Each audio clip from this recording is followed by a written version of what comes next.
Hello, good morning. ഒരു കഥയൊക്കെ പറഞ്ഞ് നമുക്ക് മെല്ലെ ജിമ്മിൽ പോകാൻ വേണ്ടി റെഡി ആയാലോ? ഇന്നത്തെ എൻ്റെ കഥയിലെ നായിക വളാഞ്ചേരി ഹൈസ്കൂളിൽ ഒരു കെമിസ്ട്രി ടീച്ചറാണ്.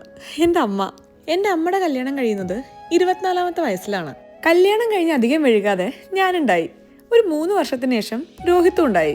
അതായത് ഞാൻ ജനിക്കുമ്പോൾ അമ്മയ്ക്കൊരു 25 വയസ്സ്. ഈ 25 വയസ്സ് മുതലുള്ള അമ്മേനെ എനിക്കറിയൂ. അതിന് മുന്നേ ഉണ്ടായിരുന്ന ബീനേനെ പലരും എനിക്ക് പരിചയപ്പെടുത്താൻ നോക്കിയെങ്കിലും എനിക്ക് ഒട്ടും അമ്മേനെ അങ്ങനെ സങ്കല്പിക്കാൻ പറ്റുന്നുണ്ടായിരുന്നില്ല.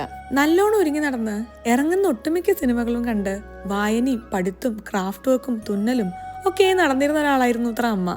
അമ്മ ഉണ്ടാക്കിയ കുറച്ച് ക്രാഫ്റ്റ് വർക്കൊക്കെ തറവാട്ടിൽ ഷോക്കേസിൽ പല ഭാഗങ്ങളിലായിട്ട് ഇരിക്കുന്നത് കണ്ടിട്ടുണ്ടെങ്കിലും ഇതൊന്നും അമ്മ ഉണ്ടാക്കുന്നത് ഞാൻ കണ്ടിട്ടില്ല. എന്തിനാ ഒരു സൂചിയും നൂലും കത്രികയും പിടിച്ചിരിക്കുന്നത് പോലും ഞാൻ കണ്ടിട്ടില്ല. ഇതിനെപ്പറ്റി ഒരിക്കൽ ചോദിച്ചപ്പോൾ അമ്മ പറഞ്ഞത്, കല്യാണം കഴിഞ്ഞ് കുടുംബം കുട്ടികളൊക്കെ ആയി കഴിഞ്ഞപ്പോൾ ഇതിനൊന്നും സമയം കിട്ടാതെ, അല്ലെങ്കിൽ ഇതൊന്നും ഒട്ടും പ്രാധാന്യമില്ലാത്ത കാര്യങ്ങളായി.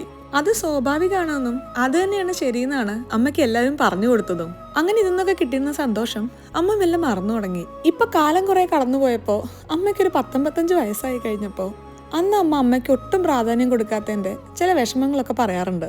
ഈ നമ്മൾ തന്നെ നമ്മളെ മറന്നുപോയി കഴിഞ്ഞാൽ ചുറ്റുമുള്ള ആൾക്കാരും നമ്മുടെ ആഗ്രഹങ്ങളും ഇഷ്ടങ്ങളും ഒക്കെ മറന്നുപോകും. ഇത് എന്റെ ഡയലോഗ് അല്ല കേട്ടോ, അമ്മയുടെ ചെറിയ അനുഭവങ്ങളിൽ നിന്ന് അമ്മ പറയുന്നതാണ്. ഇന്നിപ്പോ ഞാനും ഒരു അമ്മയായപ്പോ എൻ്റെ അമ്മയാണ് എന്നെ ഇടയ്ക്കിടയ്ക്ക് ഓർമ്മിപ്പിക്കാറ്, തിരക്കിനിടയിൽ കുറച്ച് സമയം ഇഷ്ടമുള്ള കാര്യങ്ങൾ ചെയ്യാനും എനിക്ക് വേണ്ടി മാറ്റിവെക്കണമെന്ന്. ഈ സമയം നിന്റെ ഒരു സ്വാർത്ഥതയല്ല, നിന്നെ കൂടുതൽ നല്ലൊരു അമ്മയാവാൻ സഹായിക്കുന്ന ഒരു കാര്യമായിരിക്കുമെന്നും അമ്മ ഇത് പറയുമ്പോൾ ഇടയ്ക്ക് എനിക്കും തോന്നും. സ്വന്തം ഇഷ്ടങ്ങളും താല്പര്യങ്ങളും എല്ലാം മാറ്റിവെച്ച് എക്സ്ഹോസ്റ്റഡും ഫ്രസ്ട്രേറ്റഡും ആയിട്ടുള്ള ഒരു അമ്മേനേക്കാളും യുവിക്ക് വേണ്ടത് സ്വന്തം സന്തോഷങ്ങൾക്കും കുറച്ചെങ്കിലും സമയം കണ്ടെത്തുന്ന സന്തോഷമുള്ള ഒരു അമ്മേനെയാണ്.